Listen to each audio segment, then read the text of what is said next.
Hello मेरे प्यारे साथियों, कैसे हो? आपके अपने चैनल आरजे पारो एजुकेशन 2.0 पर आपका वेलकम। आज मैं आपको करवाने वाला हूं चंद्रयान 3 मिशन 2023 से इंपॉर्टेंट क्वेश्चन, जो सभी एमक्यूज क्वेश्चन होंगे और उससे डिटेल आपको करवाई जाएगी, जो सभी एग्जाम के लिए इंपॉर्टेंट होने वाले हैं। इसलिए आपको वीडियो को ध्यान से देखना है और चैनल को सब्सक्राइब लाइक आपको जरूर करना है, ठीक है।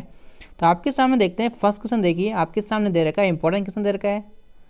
फर्स्ट क्वेश्चन देखिए, चंद्रयान 3 के सॉफ्ट लैंडिंग चांद के किस हिस्से में हुई है? यानी कि चांद की जो सॉफ्ट लैंडिंग हुई है कौन से हिस्से में हुई है चंद्रयान 3 की, ये आपको बताना होगा। तो इसका राइट आंसर हो जाएगा दक्षिण ध्रुव, ठीक है। यानी दक्षिण ध्रुव चंद्रयान 3 की सॉफ्ट लैंडिंग चांद के किस हिस्से में हुई है, तो दक्षिण ध्रुव इसका राइट आंसर हो जाएगा। यानी इसका राइट आंसर आपको ध्यान रखना होगा। इंपॉर्टेंट क्वेश्चन है ये, इस बात का भी आपको ध्यान रखना होगा, ठीक है। यह आपके सामने वॉलपेपर दिख रहा है, इसे आप देख लीजिए। इस प्रकार से लैंडिंग हुई है, ठीक है। इसमें देखिए कब कितने बजे ये भी आपको दिखाया जाएगा। चंद्रयान 3 ने 23 अगस्त की शाम 6:04 पर चांद के साउथ पोल में लैंडिंग का करके इतिहास रच दिया है, ठीक है। ये बात आपको ध्यान रखनी होगी कि अब से पहले चांद पर किसी ने भी लैंडिंग नहीं की है, यानी फर्स्ट देश इंडिया बन चुका है, ठीक है। ये भी आपको ध्यान रखना होगा। कितने बजे पहुंचा है, कितनी तारीख को पहुंचा है, ये भी आपको ध्यान रखना होगा। 23 अगस्त को शाम 6:04, ठीक है। ये आपको ध्यान रखना होगा। इसके बाद देखते हैं दूसरा क्वेश्चन। देखिए, चांद पर अंतरिक्ष यान स्पेस क्राफ्ट सफलतापूर्वक उतरने वाला दुनिया का कौन सा देश बन गया है? तो आपको ध्यान रखना होगा, ये बन गया है चौथा देश, यानी 4th नंबर का देश बन चुका है, ठीक है। इसके बारे में डिटेल देखिए आप। भारत चांद पर स्पेस क्राफ्ट सॉफ्ट लैंडिंग करने वाला चौथा देश बन चुका है, ठीक है। ये आपको ध्यान रखना होगा। इससे पहले रूस, चीन, अमेरिका ने चांद पर सॉफ्ट लैंडिंग की थी, ठीक है। लेकिन अब 2023 में चंद्रयान 3 के थ्रू इसरो के द्वारा भारत भी चौथा देश बन चुका है। ये आपको ध्यान रखना होगा, ठीक है। इसके बाद देखते हैं 3 नंबर का क्वेश्चन। देखिए, चांद के दक्षिण ध्रुव पर अंतरिक्ष यान स्पेस क्राफ्ट उतरने वाला दुनिया का पहला देश कौन बन गया है? तो आपको ध्यान रखना होगा, इंपॉर्टेंट है और इसी की वजह से भारत ने इतिहास रच दिया है, यानी भारत इसका फर्स्ट आंसर हो जाएगा, ठीक है, इसरो में। इसके बाद देखिए इसकी डिटेल दिखाते हैं आपको। भारत के चंद्रयान 3 स्पेस क्राफ्ट ने 23 अगस्त 2023 को विक्रमण लैंडर को चंद्रमा के दक्षिण ध्रुव पे उतार कर इतिहास रच दिया है, ठीक है। सारी दुनिया की निगाहें चंद्रयान 3 पर टिकी हुई थी। इस सफलता के साथ ही भारत चांद के दक्षिण ध्रुव पर लैंड करने वाला पहला देश बन चुका है, ठीक है, और चांद पर सॉफ्ट लैंडिंग करने वाला चौथा देश बन चुका है। दोनों पॉइंटों को आपको ध्यान रखना है। चांद पर सॉफ्ट लैंडिंग करने वाला तो कौन सा देश बन गया? चौथा, ठीक है, और दक्षिण ध्रुव पर लैंडिंग करने वाला पहला देश बन चुका है। इसी प्रकार से आपसे क्वेश्चन पूछा जाएगा, ठीक है, इस बात का आपको ध्यान रखना है। फिर आगे देखते हैं। इससे पहले रूस, चीन, अमेरिका ने चांद पर सॉफ्ट लैंडिंग की थी। ये तो आपको पहले से पता होना चाहिए। इसके बाद देखिए, लेकिन इन सब का काम भूमध्य रेखा क्षेत्र में था। विक्रमण लैंडर ने दक्षिण ध्रुव के करीब सॉफ्ट लैंडिंग की थी, जो भारत के लिए बहुत ही गर्व की बात है, ठीक है।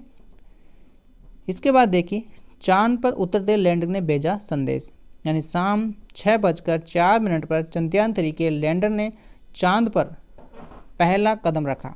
यानी पहला कदम कब रखा गया था? चांद ने 6:04 पर चंद्रयान 3 के लैंडर ने चांद पर पहला कदम रखा था। चांद पर पहुंचकर लैंडर ने मैसेज भेजा, मैं अपनी मंजिल पर पहुंच गया हूं। उन्होंने मैसेज भेजा था कि मैं अपनी मंजिल पर पहुंच गया हूं, ठीक है।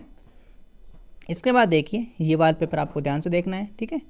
इसके बाद देखिए, विक्रमण लैंडर की गति कैसे कम हुई थी, ये भी आपको समझना होगा। इसमें देखिए, चांद की सतह पर उतरने से पहले विक्रमण लैंडर की रफ्तार कम करने की भी एक चुनौती थी। इसके लिए चंद्रयान 3 के विक्रमण लैंडर को 125 से 25 किलोमीटर के ऑपरेटर में रखा गया। इसके बाद इसे डीऑपरेट किया गया। इसी के बाद जब इसे चांद की सतह की ओर भेजा गया तब उसकी रफ्तार 6000 किलोमीटर प्रति घंटे से ज़्यादा थी, ठीक है। इसी के बाद कुछ ही मिनटों में जब उसे चांद की सतह पर सॉफ्ट लैंडिंग किया तो उसकी गति बेहद कम कर दी गई थी। फिर 50 मीटर की ऊंचाई पर रफ्तार कम होकर 8 किलोमीटर प्रति घंटे तक आ गई थी। इसी से लैंडर विक्रमा सफलतापूर्वक उतर गया। यानी मेन कारण ये रहा था, इसी वजह से वह चांद पर उतर पाया, ठीक है। इसके बाद फिर देखिए तब रूस के नाम हो जाता है यह रिकॉर्ड, ये भी आप जान लीजिए। भारत ने पहले रूस चांद के दक्षिण ध्रुव पर लून 25 यान उतारने वाले थे। 21 अगस्त को यह लैंडिंग होना ही था, लेकिन आखिरकार ऑपरेटर बदलते समय रास्ते से भटक गया और चांद की सतह पर क्रैश हो गया। ठीक है, इसके बाद देखिए 4 नंबर का क्वेश्चन इंपॉर्टेंट है। चंद्रयान 3 के लैंडर का नाम क्या था? तो आपको पता होना चाहिए। इसका राइट आंसर हो जाएगा विक्रमा। ठीक है, विक्रमा इसका राइट आंसर हो जाएगा। ठीक है, इंपॉर्टेंट है, कई बार पूछा ही जाएगा आपसे आने वाले समय में। ये आपको वॉलपेपर दिख रही है। ठीक है, इसके बाद देखिए चंद्रमा पर चंद्रयान 3 के सॉफ्ट लैंडिंग के बाद लैंडर का नाम विक्रमा बताया। विक्रमा का नाम भारत में स्पेस टेक्नोलॉजी के जनक विक्रमा साराभाई के नाम पर रखा गया था। ये इंपॉर्टेंट पॉइंट है, इसको ध्यान रखना है कि विक्रमा का जो नाम है वो भारत के स्पेस टेक्नोलॉजी के जनक विक्रमा साराभाई के नाम पर रखा गया है। ठीक है, इसके बाद देखिए 5 नंबर का क्वेश्चन देखिए, इंपॉर्टेंट है। चंद्रयान 3 के रोवर का क्या नाम था? तो आपको याद रखना होगा, इसका राइट आंसर हो जाएगा प्रज्ञान। ठीक है, प्रज्ञान इसका राइट आंसर हो जाएगा। यानी चंद्रयान 3 के रोवर का क्या नाम था? तो आपको ध्यान रखना होगा प्रज्ञान। ये वॉलपेपर देखिए आपके सामने दे रखा है। ठीक है, इसकी को डिटेल देखिए। इसी से पहले लैंडर रोवर के ऑफिशियली किस नाम से नहीं पुकारा गया था? चांद पर उतरने के बाद इसरो ने से ऑफिशियली रूप से लैंडर को विक्रमा और रोवर को प्रज्ञान कहा गया था। यानी उतरने के बाद में ये नाम इसे दिया गया था, ये आपको ध्यान रखना। चांद पर उतरने के बाद इसरो ने ऑफिशियली रूप से लैंडर को तो विक्रमा कहा गया और रोवर को प्रज्ञान कहा गया था। ठीक है, ये आपको ध्यान रखना है। इसके बाद देखिए चंद्रयान 2 के लैंडर और विक्रमा के नाम भी यही थे जो कि वर्ष 2019 में क्रैश हो गए थे। उस टाइम असफल हो गया था चंद्रयान 2, यानी नाम तो यही थे, इनके लैंडर और विक्रमा के नाम ही थे जो वर्ष 2019 में क्रैश हो गया था। ठीक है, इसके बाद देखिए चंद्रयान में इस बार नहीं भेजा गया था ऑर्बिटर, क्योंकि ये पहले चंद्रयान 2 के साथ भेज दिया गया था, इस वजह से अब नहीं भेजा गया था। चंद्रयान 3 इस बार ऑर्बिटर नहीं भेजा गया था क्योंकि उसकी जगह इस बार शिवदेशीय प्रोपोल्शन मॉड्यूल भेजा गया था। ये लैंडर और रोवर के चांद की कक्ष तक ले जाकर जाएगा। इसके बाद ये चंद्रमा की चारों तरफ 100 किलोमीटर के गोलाकार कक्ष में चक्कर लगाता रहेगा। ठीक है, इसे ऑर्बिटर इसलिए नहीं बुलाते क्योंकि ये चंद्रमा के स्टेड नहीं करेगा। ठीक है, इसके बाद देखिए 6 नंबर का क्वेश्चन दे रखा है आपके सामने। चंद्रयान 3 के प्रोजेक्ट डायरेक्टर का नाम क्या था? इंपॉर्टेंट क्वेश्चन है। चंद्रयान 3 के प्रोजेक्ट जो डायरेक्टर थे उनका नाम बताना है। तो इसका राइट आंसर हो जाएगा बी ऑप्शन। ठीक है, करेक्ट आंसर बी हो जाएगा। उनका वॉलपेपर आपको दिखाते हैं हम, यानी ये है, इनको आपको ध्यान रखना है। ठीक है, इसके बारे में देखिए साल 2014 में इसरो में सम्मिलित हुए थे। कब सम्मिलित हुए थे ये? साल 2014 में। सितंबर 2019 में चंद्रयान 2 के मिशन फेल होने के बाद उन्हें चंद्रयान 3 मिशन का प्रोजेक्ट डायरेक्टर बना दिया गया था। वीर मथुवनवाल मूल रूप से तमिलनाडु के रहने वाले हैं। ये तमिलनाडु के विल्लमपुरम के रहने वाले हैं। ये भी आपको पूछा जा सकता है कि कौन सी जगह के रहने वाले हैं, तो आपको ध्यान रखना होगा ये तमिलनाडु के विल्लमपुरम के रहने वाले। उनके पिताजी रेल कर्मचारी थे। ठीक है, इसके बाद देखिए 14 जुलाई को LMV3 रॉकेट ने चंद्रयान 3 लॉन्चिंग के बाद से प्रोजेक्ट डायरेक्टर इन्हें बना दिया गया था और वैज्ञानिक टीम लगातार मिशन कंट्रोल सेंटर में रही थी। ठीक है, फिर चंद्रयान 3 स्पीड को कंट्रोल करने का काम भी इस टीम ने संभाला था। हालांकि चांद पर स्पेस क्राफ्ट के उतरने के अंतिम 17 मिनट के दौरान उन्हें केवल नज़र रखी क्योंकि सॉफ्ट स्पेस कोस्ट की सॉफ्टी लैंडिंग ऑटोमेटिक तरीके से हुई है। इसके बाद देखिए चंद्रयान 7 का क्वेश्चन देखिए। चंद्रयान 3 के एसोसिएटेड प्रोजेक्ट डायरेक्टर का नाम बताइए। तो आपको याद रखना होगा इसका राइट आंसर हो जाएगा कल्पना, यानी कि इसका राइट आंसर हो जाएगा सी ऑप्शन, कल्पना कलाहस्ती। ठीक है, यानी सी इसका राइट आंसर हो जाएगा। ठीक है, इसके बारे में देखिए आपके सामने वॉलपेपर इनका दे रखा है, इनके बारे में जानकारी देखिए। चेन्नई से बीटेक की पढ़ाई करने के बाद ही कल्पना ने 2000 में एक वैज्ञानिक के रूप में इसरो में ज्वाइन किया था। यानी चेन्नई की रहने वाली है। 2000 में वैज्ञानिक के रूप में इसरो से ज्वाइन कर लिया गया था। वो आंध्र प्रदेश के चैतुर जिले की रहने वाली है। ठीक है, ये भी आपको पूछा जा सकता है। ठीक है, इसके बाद देखिए 8वां क्वेश्चन देखिए। चंद्रयान 3 के मिशन डायरेक्टर का नाम बताइए। यानी चंद्रयान 3 के मिशन डायरेक्टर का नाम क्या था? मोहना कुमार, यानी कि ए इसका राइट आंसर हो जाएगा। इंपॉर्टेंट है। इनके बारे में देखिए मोहना कुमार करीब 30 साल से इसरो से जुड़े हुए हैं। वह तिरुवनंतपुरम इसरो के विक्रमा साराभाई अंतरिक्ष केंद्र में एक वरिष्ठ वैज्ञानिक थे। यह केंद्र इसरो के लिए रॉकेट क्षमताओं का निर्माण केंद्र है। इससे पहले चंद्रयान 2 के मिशन डायरेक्टर महिला वैज्ञानिक, यानी कि चंद्रयान 3 के डायरेक्टर का नाम तो आपको बताया गया है मैंने, वो है मोहन कुमार है, ठीक है। और जो चंद्रयान 2 लॉन्च किया गया था उसका जो डायरेक्टर है वो महिला थी, वो भी आपको ध्यान रखना पड़ेगा, ऋतु करिदाली, ठीक है, यानी महिला थी, वो आपको ध्यान रखना होगा, ठीक है। फिर देखिए चंद्रयान 3 के मिशन के एक्सिस के पीछे की 5 साइंस क्या थी। इसमें देखिए चेयरमैन कौन थे और प्रोजेक्ट डायरेक्टर कौन थे, मिशन डायरेक्टर कौन थे, जिनको भी आपको ध्यान रखना, मैं आपको अभी करवा रहा हूँ, वही पूछे जा रहे हैं ये, यानी आपको इसमें एक साथ दे दिए बस। इसरो के चेयरमैन का ध्यान रखना है, प्रोजेक्ट डायरेक्टर कौन थे, मिशन डायरेक्टर कौन थे, एसओसी प्रोजेक्ट डायरेक्टर कौन थे, URL Rao space centre director कौन थे, और डिजाइन और डेवलपमेंट का नाम, इसका नाम रखा गया, ठीक है। फिर इसके बाद देखिए इसमें दे रहेगा 9 किसने देखिए, इसरो ने किस रॉकेट से चंद्रयान 3 को लॉन्च किया था, यानी इसरो ने रॉकेट को चंद्रयान 3 को लॉन्च किया था। तो इसका राइट आंसर आपको पता है पहले से ही, तो इसका राइट आंसर हो जाएगा सी ऑप्शन, LVM3M4, ठीक है, यानी इसका राइट आंसर सी हो जाएगा। इंपॉर्टेंट है, आपने अब से पहले कई वीडियो देखे होंगे, यूट्यूब पे कमी नहीं है वीडियो की, चंद्रयान 3 से कई वीडियो बन चुके हैं अब तक, लेकिन हमारा वीडियो के ऊपर आपके लिए बहुत इंटरेस्ट है, इसकी हमने जानकारी आपको पूरी दी है, ठीक है। आंध्र प्रदेश ने श्रीहरिकोटा के सतीश धवन स्पेस सेंटर में LVM3M4 रॉकेट के जरिए चंद्रयान 3 को 14 जुलाई 2023 के स्पेस में भेजा गया था, ठीक है, यानी कब भेजा गया था ये तो आपको ध्यान रखना है, और कब वो लैंडिंग कर चुका है ये भी आपको ध्यान रखना है। इसका पुराना नाम GSLV थर्ड है, ठीक है। ये रॉकेट 4000 किलोग्राम वर्ग के उपग्रह को GTO और 8000 किलोग्राम के पेलोडा के LE लोअर अर्थात ऑर्बिट में लॉन्च करने की क्षमता है। ये एक 3 चरणीय प्रज्ञान यान लॉन्च है। इसके दोनों ओर टॉस, यानी इसके अंदर क्या क्या खासियत है इसके बारे में इसकी जानकारी आपको इतनी इंपॉर्टेंट नहीं है, लेकिन इनकी फिर भी देख लीजिए आप इनके बारे में। अच्छा, इसके बाद देखिए आप इनको छोड़िए, 10वां क्वेश्चन देखिए, चंद्रयान 3 मिशन की लागत बताइए। ये क्वेश्चन इंपॉर्टेंट है, यानी चंद्रयान 3 की भी आपको ध्यान रखनी है, और चंद्रयान जो 2 लॉन्च हुआ था उसकी लागत भी आपको ध्यान रखनी है। तो चंद्रयान 3 की जो लागत आई थी वो तो आपको ध्यान रखनी है, तो वो हो जाएगी 615 करोड़ रुपये, ठीक है, यानी कि चंद्रयान 2 से कम लागत आई थी चंद्रयान 3 की। इसरो ने 14 जुलाई 2023 को मध्य प्रदेश के श्रीहरिकोटा में स्थित सतीश धवन स्पेस सेंटर से स्पेसी चंद्रयान 3 लॉन्च किया गया था। 23 अगस्त 2023 को चंद्रमा के दक्षिण ध्रुव पे उतारा है, ठीक है। इसमें देखिए फिर चंद्रयान 3 का बजट पिछले मिशन से कम रहा है, मैंने अभी आपको बताया। ये चंद्रयान 3 की लागत 615 करोड़ रुपए बताई गई है, जबकि चंद्रयान 2 की 779 करोड़ रुपए का खर्चा आया था। दरअसल में चंद्रयान 2 भेजा गया था तब उसके 3 हिस्से थे, ऑपरेटर, लैंडर और rover.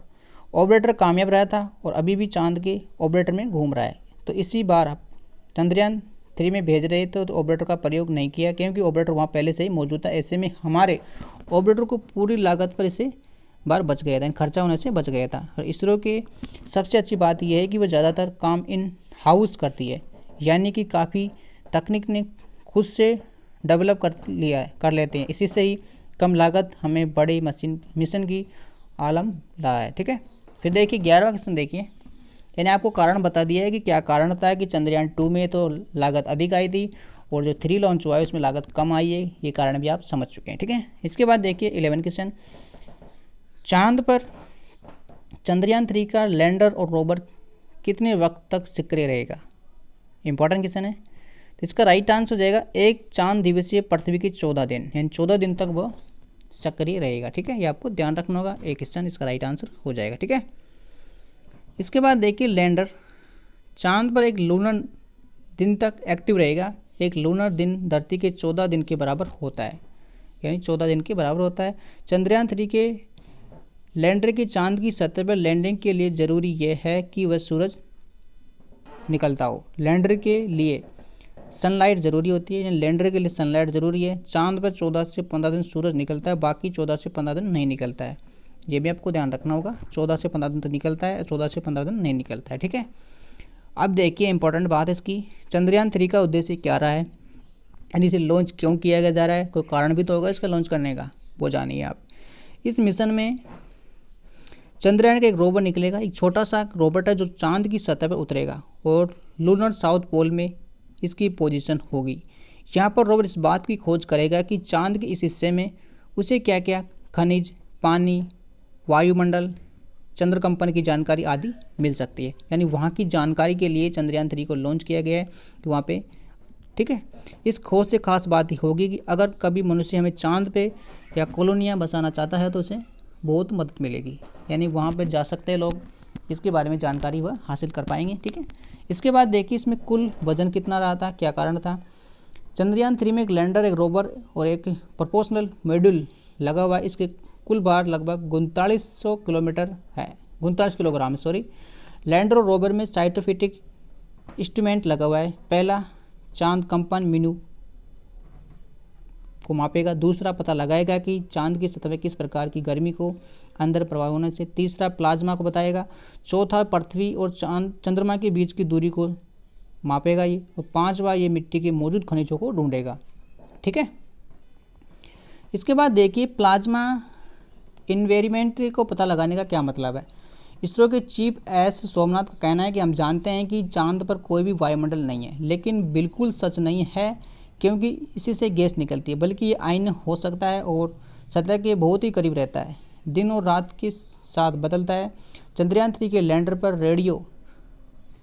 Radio anatomy of moon bound हाइपोसेरेटिक ऑन स्पायर एंड मेरोस्फेयर निकट सतह प्लाज्मा घनत्व और समय के साथ इनके परिवर्तन को मापेगा।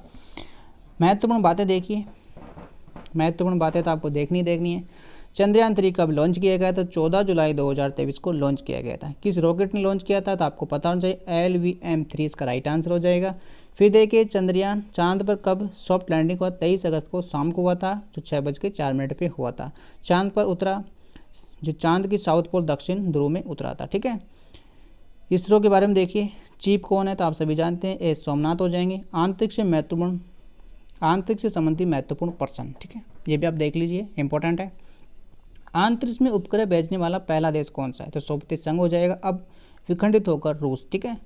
अंतरिक्ष में पहुंचने वाला पहला उपग्रह स्पुतनिक 4 अक्टूबर 1957 को भेजा गया था। फिर देखिए अंतरिक्ष में जाने वाला पहला डॉग लाइका सोवियत संघ ने 3 नवंबर 1957 को भेजा था। फिर देखिए अंतरिक्ष में जाने वाला पहला इंसान आप सभी जानते हैं 12 अप्रैल 1961 को भेजा था, ठीक है। फिर देखिए अंतरिक्ष में जाने वाली पहली महिला कौन थी? ये भी आप सभी जानते हैं, 16 जनवरी 1963 को भेजी गई थी। इसके बाद देखिए अंतरिक्ष में जाने वाला पहला भारतीय कौन थे? तो आप सभी जानते हैं, जो अप्रैल 1984 को भेजा गए थे, ठीक है। इसके बाद देखिए प्रथम भारतीय अमेरिका महिला अंतरिक्ष यात्री कौन थे? तो आप सभी जानते हैं, कल्पना चावला रही है, ठीक है। फिर देखिए चंद्रमा के परिक्रमण करने वाला पहला आंतरिक यान लून 10 मार्च 1966 को लॉन्च किया गया था। फिर देखिए चांद पर आदमी भेजने वाला पहला देश USA है। चांद पर आदमी भेजने वाला पहला देश कौन सा है? USA। चांद पर कदम रखने वाला पहला इंसान आप सभी जानते हैं। इसके बाद देखिए USA के सेफ्टिक क्रप्स्टिक अपोलो 11 के जरिए वर्ष 1969 में पहुंचे थे। इसके बाद फिर देखिए मंगल ग्रह पर चालक रहित अंतरिक्ष यान भेजने वाला पहला देश USA हो जाएगा, और मंगल ग्रह पर उतरने वाला पहला अंतरिक्ष यान वाई का फर्स्ट हो जाएगा, ठीक है। आप सभी को जो भी क्वेश्चन करवाए गए हैं, सभी इंपॉर्टेंट क्वेश्चन हैं, उनके बारे में आपको डिटेल एक्सप्लेन आपको सब कर दिया है। मैं MQs में भी ले लिए हैं और एक्सप्लेन भी आपको कर दिया गया है। क्या क्या कांड रहे हैं चंद्रयान 3 से और 2 से रिलेटेड भी क्या क्या पॉइंट रहे हैं, वह भी मैंने आपको करवा दिए गए हैं, और इनसे बाहर कुछ नहीं आएगा। आप सभी जानते हैं चंद्रयान 3 चंद्रयान 2 के रिलेटेड सभी क्वेश्चन आपको मैंने करवा दिए हैं, ठीक है। इससे पहले मैंने ऑलरेडी वीडियो बना रखी है चंद्रयान 3 पे, उस पर भी आप MQs में उसमें डिटेल से भी देख सकते हैं, और डिटेल से इसमें भी देखना चाहते हैं इसमें भी आप देख सकते हैं, ठीक है। तो आज का वीडियो यहीं खत्म करते हैं, और जिन्होंने चैनल को सब्सक्राइब लाइक नहीं किया तो चैनल को सब्सक्राइब लाइक आप जरूर कर लीजिए, क्योंकि इस प्रकार के वीडियो आपके लिए आते रहेंगे, आप सीखते रहेंगे, ठीक है। आज का वीडियो यहीं खत्म करते हैं, आपका धन्यवाद।